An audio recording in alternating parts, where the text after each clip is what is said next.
नमः कृष्णाय नीलाय शितिकण्ठनिभाय च नमः कालाग्निरूपाय कृतान्ताय च वै नमः नमो निर्मांसदेहाय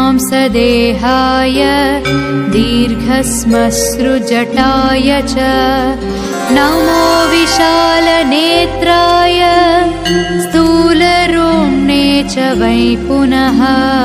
नमो दीर्घाय शुष्काय कालदंष्ट्र नमोऽस्तु ते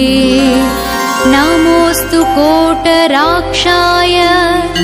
दुर्निरीक्षाय वै नमः नमो नीलमधुकाय नीलोत्पलनिभाय च नमो घोराय